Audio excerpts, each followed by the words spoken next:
Hello, everybody, and welcome to You Got a Friend in Me, a Randy Newman podcast. Today, with me on the program, joining me, as always, to talk about the albums is Scott Interrante. musician and friend. How are you doing, Scott? Oh, I'm very happy to be here. It's after the new year, and I don't have COVID anymore. For the love of So that was frightening. I was concerned for you, to be honest. yeah, I mean, look, it's scary out there. I feel fine. I felt fine. I didn't get many other people sick except for my dad. So Oh my God, that's got to be like I went home for the holidays as well, and was exposed to COVID like 2 days before, and so there was a moment where I thought I couldn't go, and I tested negative, right. flew out. And then I was like, what if it's a false negative and I get my whole family sick? Right. And I just lived in fear that entire trip. Yeah. Well, because that is what happened with me. I got a negative, which is why I went out there, and then it was not true. So. Yeah, which I was like, what? Wait, what the fuck? We could just have that happen? Which sucks, but I'm glad you're feeling better, and I hope your dad goes on the mend soon. Yes. But we're here for this is a big one. Oh, it is a big one in a lot of ways. So we're covering, obviously you can read it, hopefully, maybe you can read it. It's Good Ole Boys. Now, I listened to the version that's available on Apple Music, which is where I've been listening to all of these, is the deluxe version, which is remastered. Is that the one you were also listening to? I'm on Spotify, but yes. I do actually have this on vinyl as well. But yeah, I believe I have the remastered. And I gotta say, this album is incredible. Yes. I've been thinking about this ever since I listened to it from, top to toe. I was like, Scott said when you covered Sail Away, you're like, this is the best one. And I'm like, I don't think it is. I think I might like Good Ole Boys better. Yeah, I really did think that because I had, obviously, like I said, like I have this on vinyl, like I'm familiar with it, but I think that there's something where similar to like 12 Song, on the surface level, I think it can be easy to dismiss as like, oh, this is more of the country stuff and maybe I'm not as into that or whatever. And then obviously the big elephant in the room, which we'll get to. And I think I had sort of put it in a box with like limiting it to that. But then really digging into it for this episode, it's incredibly constructed. This sort of through lines that he's doing with these lyrics and the thematic material and the way he approaches it is really, I mean, I still think musically I find Sail Away more appealing to me. But the writing on this is just masterful. Yeah, it's impeccable. And as someone who prefers the country stuff, right, and that sound, I was like, every song is a bop. I have a problem with, I think, really only one song on this album, musically, I should say. Okay. And I kind of want you to guess what it is, because it's probably not the one most people will think. I would guess, is it... I don't know. I don't know if I can guess. Is it Naked Man? It's not. You'd think it would be. Naked Man is weird. Right. And we'll get into it more. It sounds like Me and Julio Down by the Schoolyard by Paul Simon, which I love. No, it's Marie. I think. Whoa. Yeah, I think that's the weakest song on the album, and that is such a hot take that I want to get into it now, but like I know we should start at the beginning of the album. Okay, yeah, and sure. Let's start with Rednecks, which is okay. Here we go. Oh boy. Well, let's just say up front the reason that we've been referencing this song and as the sort of like the big thing that we have to tackle, right? This song, Randy Newman sings the N-word a lot.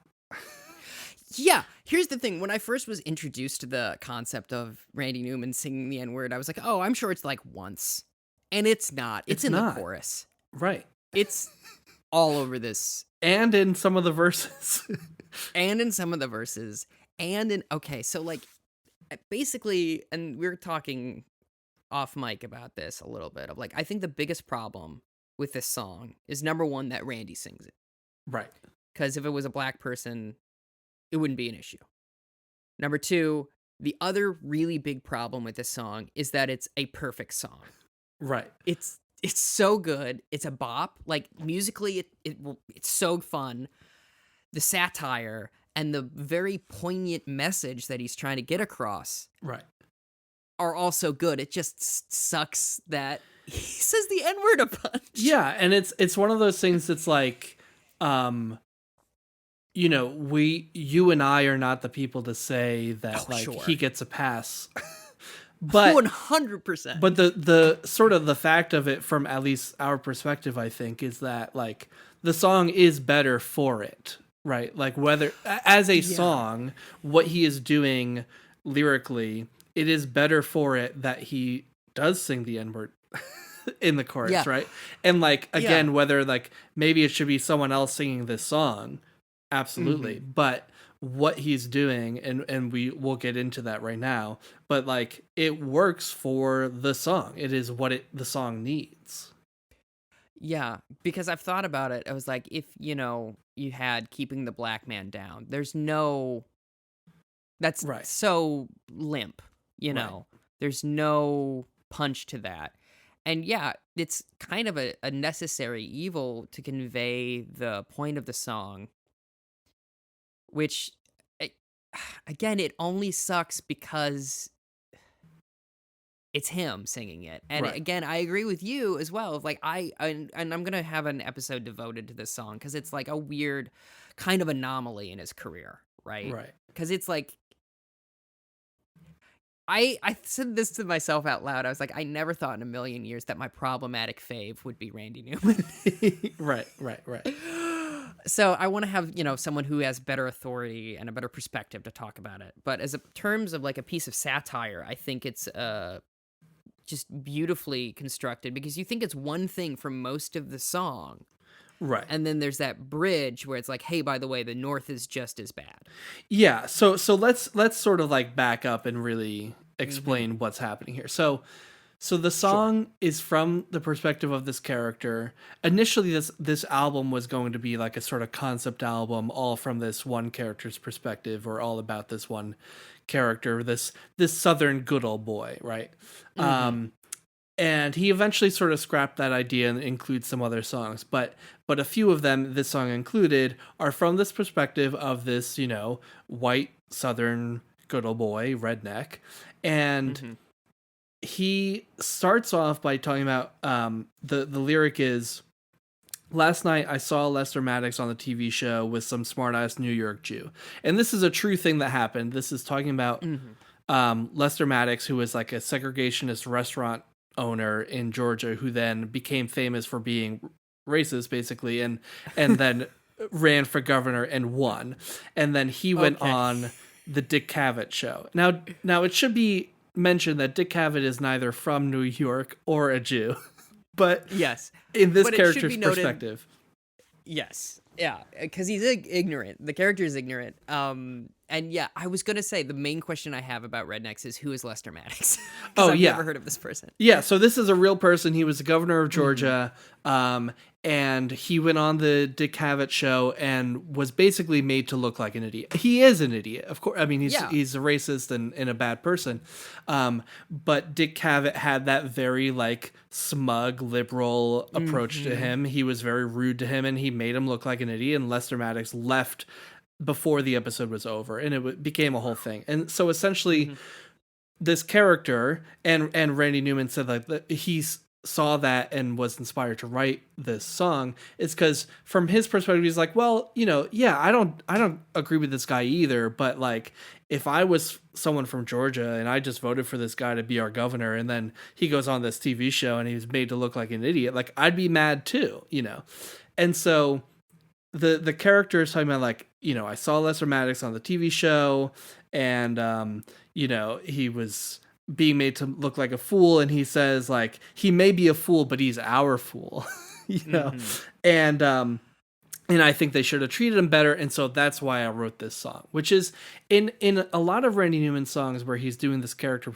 perspective, he doesn't break the fourth wall like that. But I think it's interesting in this that the character says, "I am writing a song," literally. Yes, and also for the chorus to be what it is, which is not flattering to people from the South, Right. to be written by this person. And it also makes this character that wrote Rednecks. So really, Randy didn't even do it. Randy's not even singing it. It's like Exactly. James Lipton, may I speak to, but he, but then that explains kind of the twist in the middle, which I'm sure we'll talk about. Right. So yeah, I mean, the song goes on. This chorus we are meant to take as like this song that this character is writing, and what he's doing is sort of saying like, yeah, like we are rednecks and we're idiots, and you know we don't know our ass from a hole in the ground, and Which is a funny fucking thing to say. Right. Bring it back, people. And it's almost like the character is sort of saying like, you know, fuck you guys. Like I'm embracing this caricature of us that you think you have, you know. May I? Please. If you don't know your ass from a hole in the ground, you might be a redneck. Right. Now, I texted that to you, and you're like, save it for the pod. And I was like, you better believe that was the second draft. Right. And I'll let you fill in the first. Right, because draft. of course, like, and you know, we don't even really need to dwell on it because I think we've sort of addressed it. But the final lyric of the chorus is where he drops the N-word, and but then he keeps going on, sort of describing, you know, different kinds of rednecks and different kinds of Southern people who, you know, college men from LSU, when in dumb, came out dumb too. Dumb too. Love it. Such a dunk. Yeah, which is really great. I want to also say, the first time I heard this one was the piano book version. Oh. Yeah, so it doesn't have that like drum beat. It's not as peppy.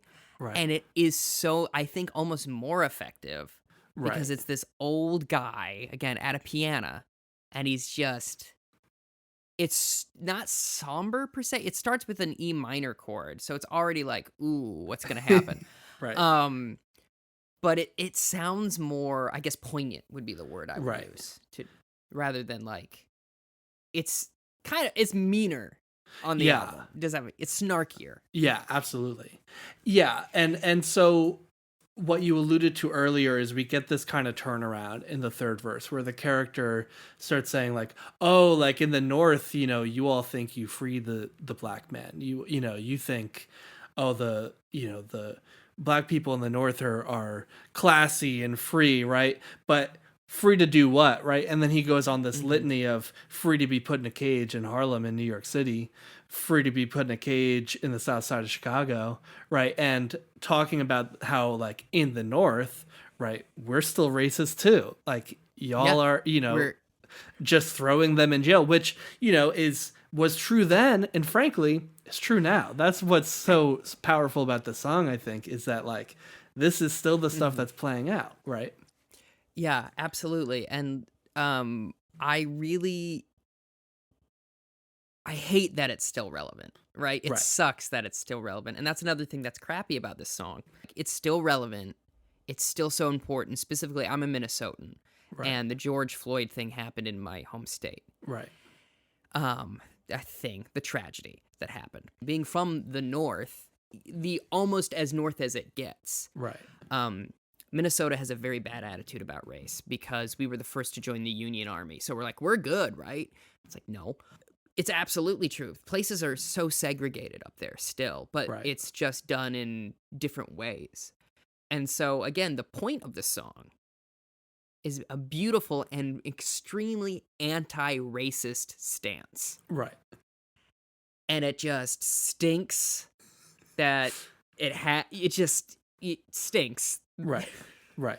Yeah, because and I think what's interesting is when we tie it to the rest of the album is he is trying to not excuse the blatant racism of people from the South, but to flesh out that character, right? Like so the character in this song writes this chorus, which is very reductive and stereotypical of, it's almost like the character himself is writing a something that like, oh, a northerner would say this about us, right? It's this Yes. very like, oh, we're rednecks, we're idiots, blah blah blah, all this kind of stuff, we're racist. And then the rest of the album, Randy does a good job, I think, of taking that and saying like, yeah, they are racist and terrible sometimes, right? In the sure. same way that the people in the North are, right? But we're a lot more than this caricature, right? Or there's a lot more context, right? So we get into things like politics, like the flood in Louisiana, like systemic poverty, all these things that don't excuse that behavior, but just flesh out these characters, which I think is really interesting. For sure. And I have and to Randy's credit, he does also say cracker a lot in this fucking album. Yes. And it makes me laugh every time. And there's some like explicit, as well as like, as much as like it opens with this sort of vicious attack on the North and also at the same time the South. He also then goes on in the rest of the album to be very explicit of white people going, hey, we're white and we look out for each other. Exactly. Yes. In a beautiful way. I want to play a clip of an interview he did with Vice News a few years back when he was on his press tour for Dark Matter. You've written so many things that take on these really serious subjects, and they do bounce along. They've got these really happy tunes. Down here we're too ignorant to realize that the North has set the nigger free. Yes, he's free to be put in a cage in Harlem in New York City, gathering them up from miles around. Rednecks bounces along and it's an enormously significant point it's trying to make. If you think that the North is morally superior to the South, this Southern guy is saying, you're wrong. That's it. That's all it was. So are you still performing Rednecks? No. Why are you so hesitant about it? Because of the word. It's awful. Yeah. So, yeah, he puts it really well, and he defends the point, but then he also doesn't play it anymore because he knows better. Right. He learned a little lesson, as a lot of funny people do. Yeah.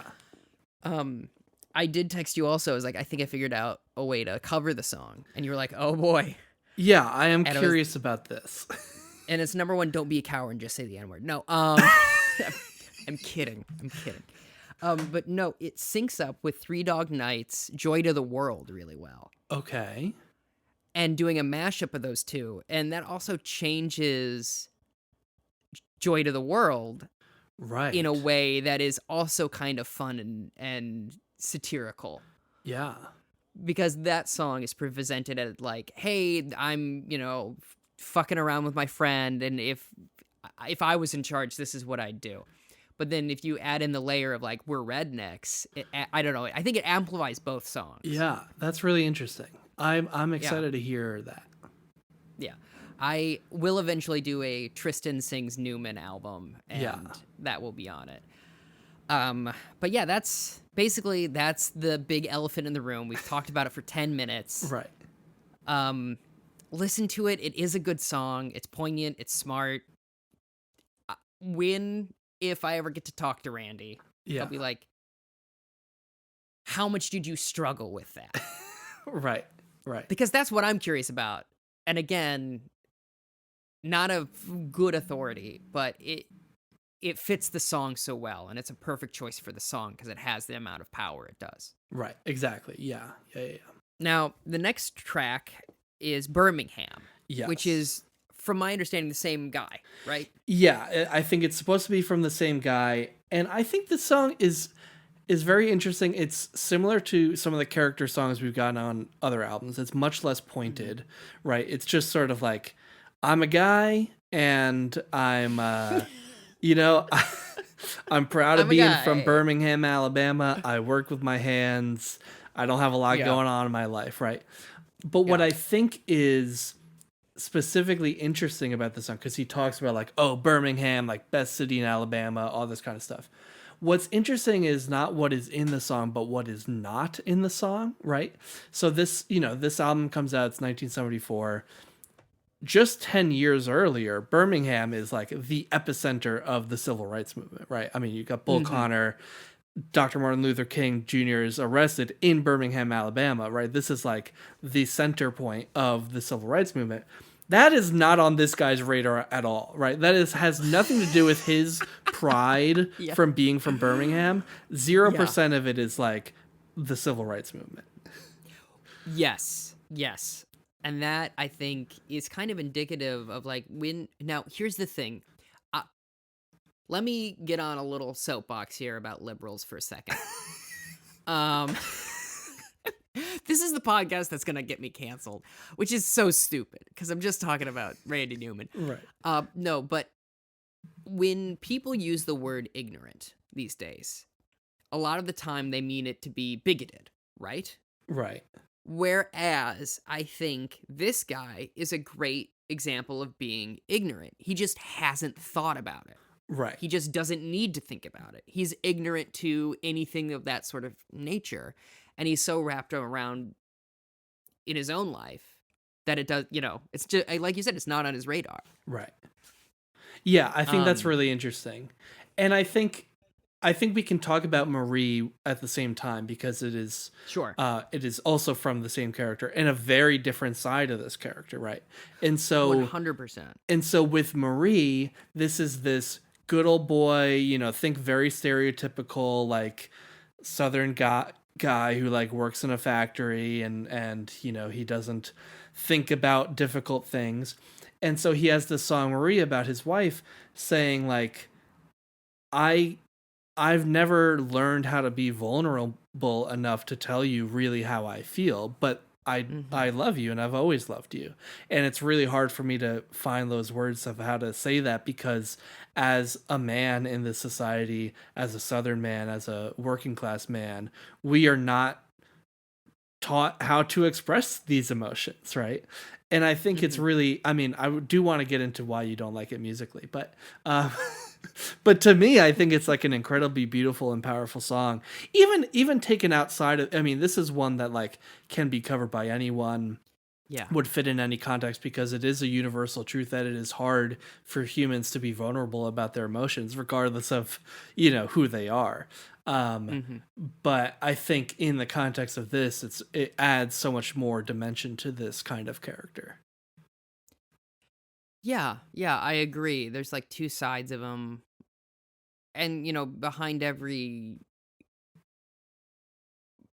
person like that is it does really flesh it out in a really wonderful way. I mean, okay, so even when I talked to Dylan about Feels Like Home, in the interview I pulled, Randy said something that I think was interesting, which was, he goes, people like this song more than all my other stuff, but it's not typical of me, this song. And he then says the same thing happened with Marie. Right. Because Marie is not a typical Randy Newman song, because it can be sung straight. Right, exactly. And that's kind of why I don't like it. I come to Randy Newman for a very specific thing. The rest of the album is exactly that thing I come to Randy Newman for. And this thing sticks out like a sore thumb. Right. He's also singing it right on his break, so he's really straining. Yeah. And so that isn't exactly the most pleasant thing. From what I remember, the opening strings also kind of sound like the Winnie the Pooh theme. Well, yeah. I kind of had a hard time taking it seriously from there. It's a beautiful sentiment. There's nothing like wrong with it per se. It just doesn't do it for me. Yeah. It definitely stands out, which I think it's intended to, Sure. but I see what you're saying. Yeah. I actually prefer the deluxe version has like that piano demo version without the strings, and I prefer that. I will say I do prefer that as well. Whenever there's a demo, I also like it because he's too close to the mic every time, and you hear all the sibilants, and I'm like, this is rough, but it's more and to the point of the song, it's more vulnerable, Right. which is, I think, a better fit. And yeah, I mean, I acknowledge that it's a good song, but it's just like not my favorite. And it's also one of those songs that I think would be better if it was covered by somebody else. Yeah. Which is, which sounds rude to Randy, but No, but that's I who don't he know. is. He's a songwriter, right? I mean, tons of these songs have, he writes for other people to do. Yeah. Yeah. So next up, we have one of my favorite tracks. Okay. Mr. President, have pity on the working man. Right. Because if you know me at all, I am a big advocate for the working class American. Right. And you And hate again, it goes- Nixon. I do. I hate Nixon. Right. I honestly do, even though like I can't do anything about him. Does that make sense? Yeah. But also it kind of goes back to our other point of like, it sucks that this is still relevant. Like if you go through the lyrics, like it absolutely, everything can be applied to every president we've ever had. Right. And it sucks. And he's like, and also the chord progression almost sounds like I Love LA in times. Yeah. And I want those fused together. Right. As well. But the whole idea of like the kind of the, there's the, one of the verses is like, we're not asking you to love us. You can place yourself high above us. But Mr. President, have pity on the working man. Yeah. Which I think is a very good. He's like, we're not asking for much. Right. Just a little something. And the whole, like, it may sound funny, but people everywhere are running out of money. We can't just make it on ourselves. It's like, again, specifically coming out of 2020. Right. Like, for the love of God. And then I also love this, there's like a little, like, kind of bridge, I guess, of like, maybe you've cheated, maybe you've lied, maybe you finally lost your mind, or maybe you're only thinking about yourself.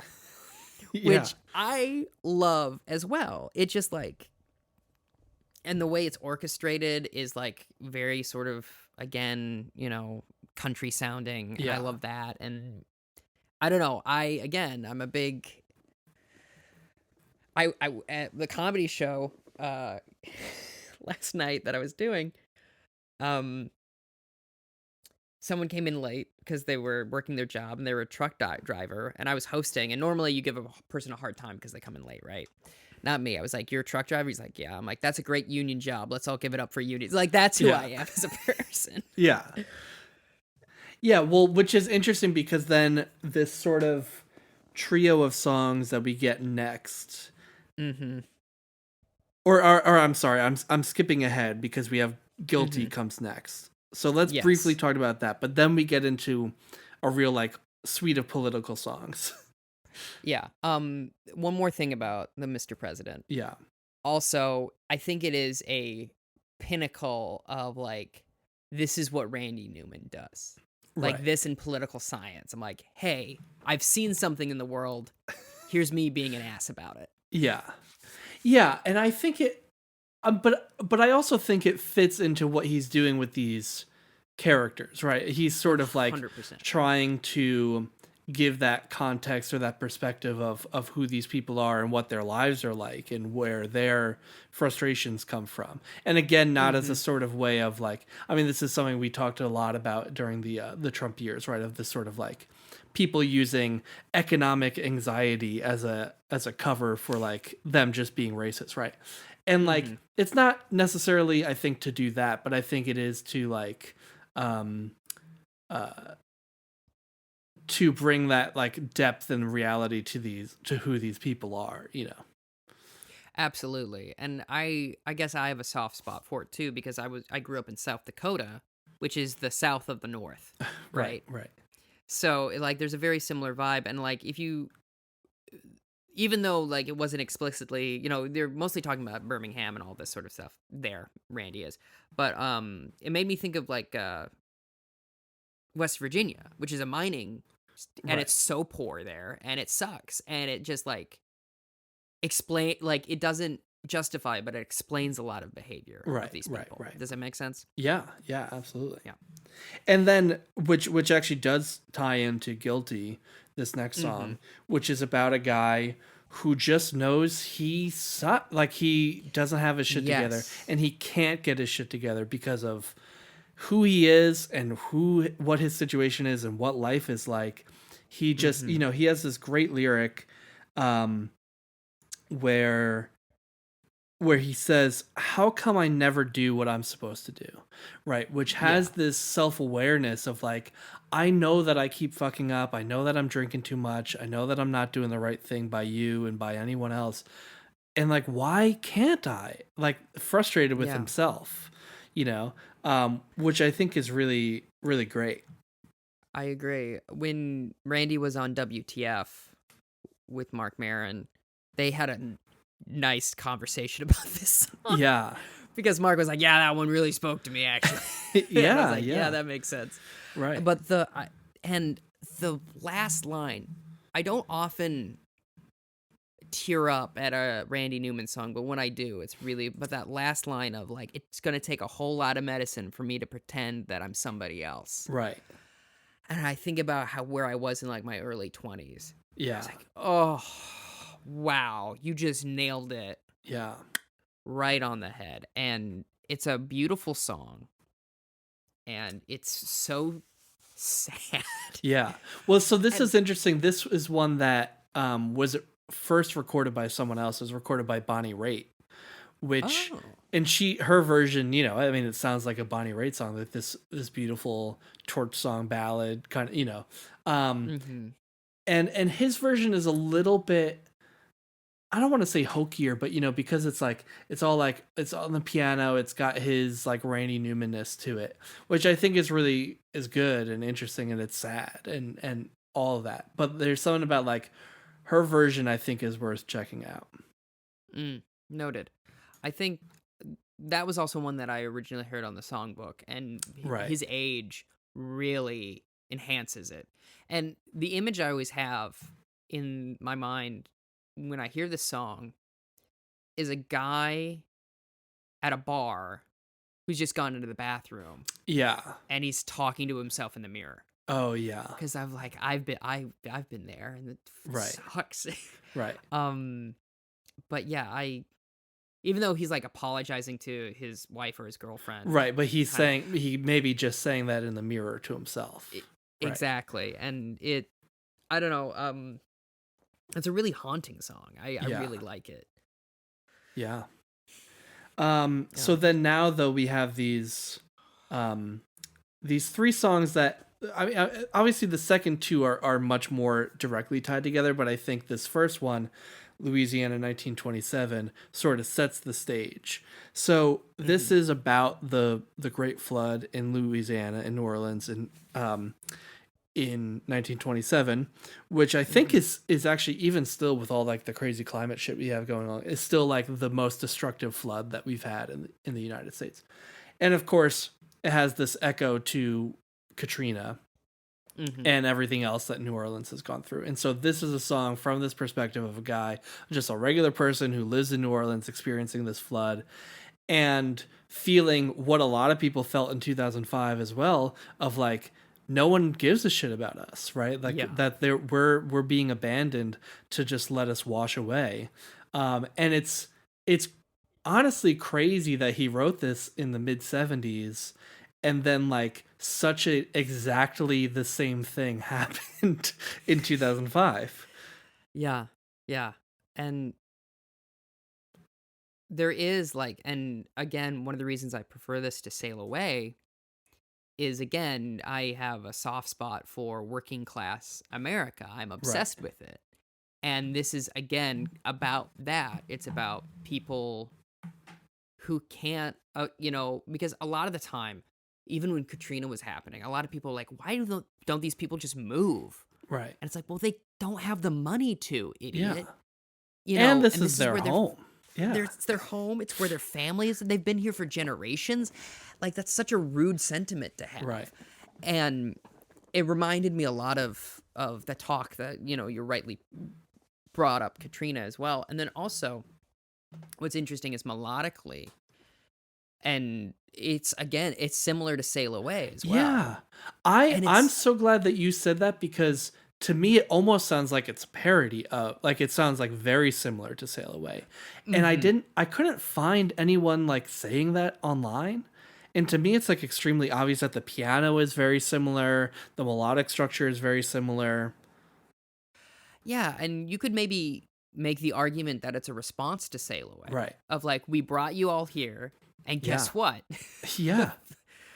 We don't care about you. Yeah, Your home's absolutely. gone. We don't care. Yeah, there's this verse where he says President Coolidge came down in a railroad train, and he's, you know, with a little fat man and his notepad in his hand, you know, some news reporter to chronicle the president visiting this disaster, and the president says, "Hey, little fat man, ain't it a shame the river has done so much to this poor cracker's land," right? As if, like, again, very similar to like all the Bush stuff of like, you show up, don't take any like initiative, no responsibility, no empathy, just like, hey, doesn't this suck?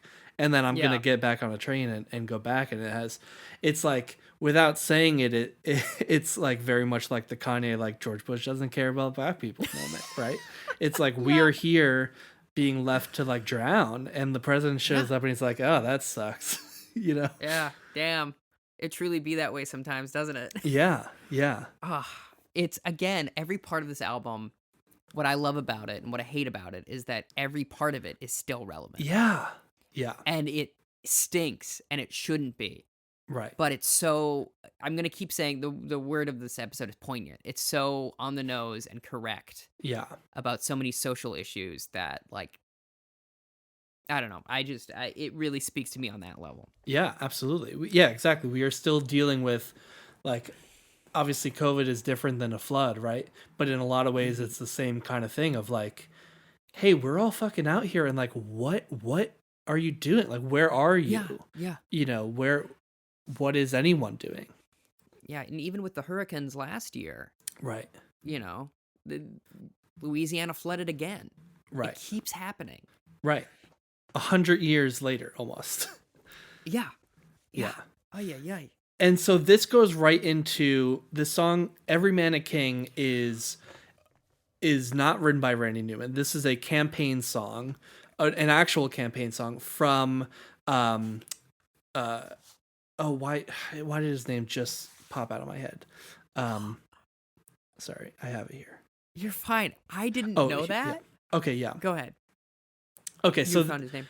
So it's an actual campaign song from Huey Long, who ran for governor in Louisiana directly after this flood.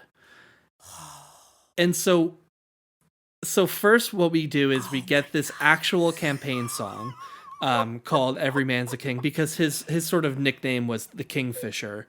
And so then directly after this short little campaign song, which is Randy Newman singing with the Eagles, if you didn't know. I which didn't is know it kinda was the funny. Eagle. Yeah. Every part, by the way, when this first came up, I'm like, this is a banger.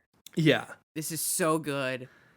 I was like, I had a moment of like, can we make a Hamilton style musical based solely around this little ditty? Well, and so it's so good. yeah, which is true, because Huey Long is like an extremely fascinating character, and so like I, especially because I'm not from Louisiana, I'm not from the South, right? So I don't know so much about this guy, but he's a really interesting character. So like after we get this "Every Man a King," then we go into a song called "Kingfish," which is or an original composition. Randy Newman from Huey Long's perspective, right?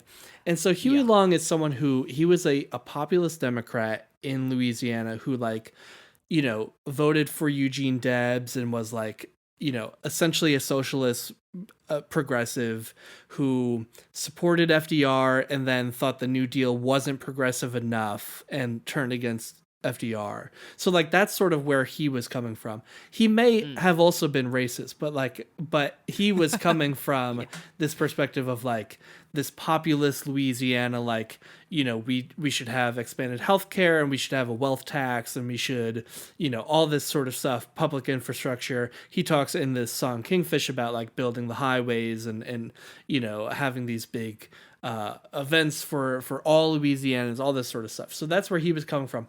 He also got impeached for like corruption, and then eventually was assassinated. So he has like a checkered history, but it is exactly like you said. Like, I think he was an extremely fascinating character to write a whole musical about. And I wish Randy Newman is the one to do it. Yeah, I wish you wouldn't have told me all this, because now if he doesn't do it, I got it. Yeah. Right? Right. Shit. Let me call up Lynn. Yeah, Get exactly. some advice. I'll say this. Not knowing any of that, I assumed the song was being sarcastic. Right. Well, I Because, think it is. It kind of is, right? Yeah. Because like even because there is also this moment that, and it makes me laugh every time, and I don't know what that says about me. But he goes, everybody gather around, loosen up your suspenders, hunker down on the ground. I'm a cracker, and you are too. Don't I take good care of you? Exactly. Yeah. And it's like, oh, I can't believe he said that so blatantly. Right. Which is beautiful, because it's like, that's an unspoken thing about, you know, amongst white people. Right. Because we don't think about it really, because it's so embedded in everything of society. But like, it's also, this is a bop. It's such a good song. Oh yeah. Musically. And the way he says Kingfish. Yeah. Well, yeah, with all the tempo changes and everything, and yeah. It's so good. And the fact that it also starts out like there's 100,000 Frenchmen in New Orleans, but who gives a shit? Because they hate us. And it's talking about like the ruling class, which I think is great. Yeah. Well, but yes, it is. But it's also talking about immigrants too, right? Because it's very much, he's populist in a kind of Trumpy way, right? Where it's like, we're Louisianans, right? You and he mostly means white people, right? But like these foreigners, these like uppity French people who live in this city, like they don't give a shit about you. I give a shit. I'm a cracker, right? I'm like you. Mm-hmm. You know, because cracker, not just meaning white, but meaning like redneck, meaning like a type of white, you know, that he's talking about. And he's like, I'm like you, and I take care of you. Don't you see that? Yeah. Like, keep voting for me. It almost feels like a mob boss. Yeah. And the other line that makes me laugh is, who took the standard oil men and whipped their ass just like he promised to do? Yeah. And I'm like, when he said whipped their ass, the first time I heard, I lost my mind. And I don't know why. Like, I know Randy's funny. I don't know why I keep getting surprised by it. But I don't know. I think it's just so, again, it just is so on the nose of like the hypocrisy of everybody, you know, of American society, and specifically American politicians. Right. Well, yeah, because it's interesting though, because if you sort of tie a thread between Huey Long here in this song and Lester Maddox in the beginning, the sort of framing device for rednecks, right? It's very similar. It's like, this is a guy who like is supported by his people in his state, whatever you think, right? They're representing their people, right? And now maybe their people only include a certain kind of person in their state, right? But but they're doing it, you know, and it's interesting to like dig into it here. Yeah. And you were saying like there's these three that go together, right? Well, yeah, so I meant Louisiana and then Every Man's a King, the campaign song, and then this, yeah. I almost would make the argument that Naked Man is a fourth edition to these thematically. Yeah, I'm really curious to hear what you have to say about Naked Man, because I don't know that I understand it. It's the weirdest one. It's so weird. It sounds, again, like Julio. It sounds like, it's got like that, you know, it's really upbeat. But it's about a guy who has to rob a woman because he doesn't have any money. He doesn't have any clothes. Right. It's cold. It's the coldest night of the year. He has no clothes. He has to rob a little old lady. just to make ends meet because the government found out that something about him and his sister. Right. Like, Right. you know, and they're just trying their best. And this is unfortunately their best. Right. And it sucks. And it's kind of like a response to specifically Every Man a King. It just is an immediately almost contrast of like, every man is a king in America, but also there's a naked person running around stealing from old ladies because they don't have any money. Right. It's sort of right. It's in the shadow of like, oh, Huey Long is going to promise us this populist utopia that, you know, every man is a king. Everyone can make $1 million in Louisiana. I'm looking out for you. And then you get this sort of like directly after like, yeah, but some people are not not reaping the benefits of that, Huey. Yeah. Not only that, the chorus is beware the naked man. Right. Like, you better watch out for these people. They are not good. And Right. I think that's so, again, it's telling. It's about the hypocrisy of everything. But there's a line that I lost my mind. It's from the first verse. And it's, old lady lost in the city in the middle of a cold, cold night. It was 14 below and all the wind started to blow. There wasn't a Boy Scout in sight. Amazing. Right. Like, because I had to think about it and I was like, no, that's really good actually. But yeah, she gets robbed by this naked man and he says, I'm so sorry. Like, they found out about my sister and kicked me out of the Navy. So again, the American government has let him down. Right. They would have strung me up if they could. I tried to explain that we were both lazy and we were doing the best we could, which is like, you know, kind of playing into that stereotype of like, oh, people who are on welfare Right. or whatever are not doing well and like, or lazy inherently. But I don't know. Yeah, and then It it ends with this sort of flipped around version of that chorus where the naked man is singing. And he says, Yeah, won't nobody help the naked man? You know, he's like pleading. Yeah. Yeah, exactly. And it's just like, things are not good for this naked man. It's true. It's truly true. And it's the first time it came on, I did say, you gotta be kidding, out loud to myself. I said, I was like, what the fuck? Because it is such a weird, it sticks out, like this and Marie stick out the most. Right. Because they're just like tonally, it's like, what is happening? And I'll say this as well. From this moment on in the album, shit gets weird. Yeah. There's It's a a few turning weird point. songs. Yeah.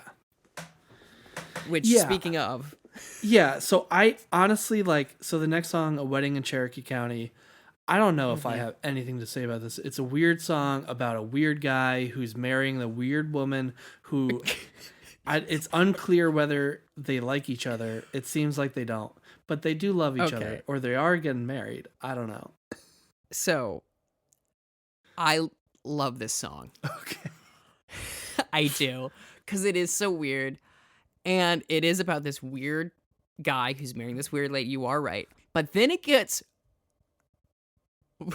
buck wild in the middle of it. Because, you know, he goes, their granddad was a newsboy till he was 84. That's funny. Right. Number one. That's hilarious. What a slimy old bastard he was. Man, don't you think I know she hates me. Man, don't you think she knows I'm no good? It's kind of calling back to Guilty. It might be the same guy as that, in my mind. Yeah, it could be, yeah. And I, but then he says this weird thing in the middle of the song. He goes, I'm not afraid of the gray wolf who stalks through the night of our forest at dawn. As long as I have her beside me, I have the strength to carry on. So it's like, I know there are problems with this relationship, but this metaphorical wolf, because again, it's a metaphor. It's not, there can't, I mean, maybe there are wolves. Yeah. That's true. But like, it's clearly not meant to be that serious, I think. But then he goes, I need this person because she alleviates the fears I have at night. And it's about a song weirdly about codependency. Right. And then there's this, again, a great line. Today we will be married and all the freaks that she knows will be there, which is like so mean. And all the people from the village will be there and they'll congratulate us, and I'll carry her across the threshold, and I'll dim the light, and I will attempt to spend my love within her. Right. And then, this is the funniest fucking thing on the face of the planet, and when I got to this, I said, again, you gotta be kidding me. Right. He goes, but though I will try with all my might, she will laugh at my mighty sword. Right. She will laugh at my mighty sword. Why must Everyone everybody laugh at my mighty sword? Lord, help me, if you will. There's no L in the lyrics, by the way. It says help me, which is, I don't know if that's the lyrics I'm looking at have the L, so I think that's just okay. Or if they spelled it phonetically. Maybe it's an algorithm. Yeah. Anyway, help me if you will. We're both crazy, and I don't know, but maybe that's why I love her so. Yeah. And I've been in relationships like that. Right. Where you're like, oh, this person is nuts, and I love that they're a pain in the ass. Right. And they're weird. But the fact that he goes, why must everybody laugh at my mighty sword? Right. Again, it's so funny. And it's a weird, again, I hate to bring him up every episode. It reminds me of like some fucking Elephant Man shit. Yeah. Yeah. You know, it's like these weirdos. And it's, I think, really beautiful that both he and Lynch have this thing where it's like, not every American looks like Chris Evans. You know, not every American is like got straight teeth and blonde hair, blue, like they're these specimens as like they are stereotypically. Right. We have these, you know, he uses a word that we don't use anymore for a little Right. person in this song, you know. There's like all sorts of different kinds of people, and even the guy is judgmental, and the narrator Right. is judgmental because he says freaks, but like, I Yeah, don't well, know. he it's he just can't like, get hard, so everyone's got Yeah, their exactly. own issues, you know. Yeah, they got their own thing going Yeah. on, and it is like, I don't know. It's just such a vivid painting. Yeah. And it kind of reminds me of, I had, again, the same reaction to, like, I Had a Dream, like, Right. from Sail Away, of, like, it's so vivid to me in my mind of what's going on. It almost reminds me of, have you seen, there's that movie version of A Series of Unfortunate Events? Oh, I've never seen it. Okay, well, there's a wedding scene, and it's all these, like, miscreants. Right. And it right, kind of right. reminds me of that. Yeah. And then we got Back on My Feet Again, which I want to know what you think is about. 'Cause Yeah. I have some ideas. Another crazy song. So my interpretation of this is the narrator is under psychiatric care for something that we don't know. It's never told to us. But he is pleading his case to the doctor to say, like, I'm not crazy. Please let me out of here. Except every story that he's telling is crazy. Yeah. So he briefly talks about his brother. First of all, he's an asshole to this doctor. He's, constantly condescending to him. And he says his brother, who's a machinist in a textile mill, definitely makes more money than you, which is such a weird thing to say. But then the main story he tells is about his sister, who, and again, I don't know that we should trust anything that this person is saying, but the story that he tells is that his sister, who's this dancer in Baltimore, meets this black man. She doesn't even know his name, but they run away together. And then when they're in a hotel, the black man that she ran away with goes into the bathroom and comes out, and he's not black. He was just in blackface. And he says, I've been doing this because I'm very rich, and when I'm myself, people just want me for my money. But now I know that you love me for me. Mm-hmm. And then he just goes back to asking to leave this psych ward. If there was a movie that should have Richard Pryor in it, Right. or Eddie Murphy in the reverse. Anyway, but yeah, okay, that's an interesting interpretation of the song. I do not think about this song in that way at all. Okay. But I also want to highlight a line that made me laugh was, he just got married to a Polish girl with the space between her teeth. Like that, like little, again, that little nugget Right. is so fun and so charming of like, oh, he's really thinking about these people that he's singing about. Right. Now, I think this is a direct sequel to the song we just heard. Okay. Right. And so when he goes, I just got married to a Polish girl, that was the guy from Right. before. And he is going to the doctor because he can't get hard. And so when he goes, help me get me back on my feet again. Back he's on like, my feet again. Right. yeah, help me out here, man. And he goes, everyone has it better than me. Wow. He's trying to puff himself up, going, person from and he's lying about Right. being a wealthy person at the beginning. But then he goes like, my brother makes more money than a doctor. My sister just, married a millionaire. Right, And I right. can't get hard. So can you just Wow. give me one win? I love that. Thank you. I love that And- interpretation. It's just so weird. Specifically with like, get me back on my feet again. Like, it just makes it so sad. And again, you have this series of songs that Randy writes about of like, they're all losers. No man is actually a king in this album. Exactly. Yeah. And yeah, I think it's a very fun song, and it almost feels linked musically to Beware the Naked Man, right? Yeah. It's got that same kind of drive, Right. which almost makes me think it might be him if we're going with your interpretation. Right. The Naked Man was caught. It could be first the Naked Man before the Naked Man. Yeah. Actually, that makes more sense because he mentions his sister. That's in Naked true. Man. Yeah, So but it's maybe- unclear in Naked Man. It's unclear what he's trying to say about his sister. I don't know what's Well, yeah. going on with his sister. Well, but- this might be the explanation for it. right. Is that Right. his sister? Yeah. But he does mention at the beginning he's from college, so like I don't know. That kind of throws a wrench in things. Yeah, I know. I don't think we should believe everything that he says, though, no matter who it is. Yeah, 100%. He seems like a huckster to me. Yeah. And so then this last song, Roland, So good. which what I've seen is that this is also supposed to be part of that same character as Redneck and Birmingham and Marie. But it doesn't necessarily need to be. There's not really anything specific going on in this song. It's just like a guy who's kind of lying to himself about how healthy or unhealthy he is, He's talking about like, Yes. I never drink by myself. I don't drink in the afternoon. I mean, yeah, sure. When I get home, I sit in my chair and drink a bunch of whiskey, but Absolutely. And it's also kind of when he says you used to worry about gambling, throwing all my money away, used to worry about wasting time lying around the house all day.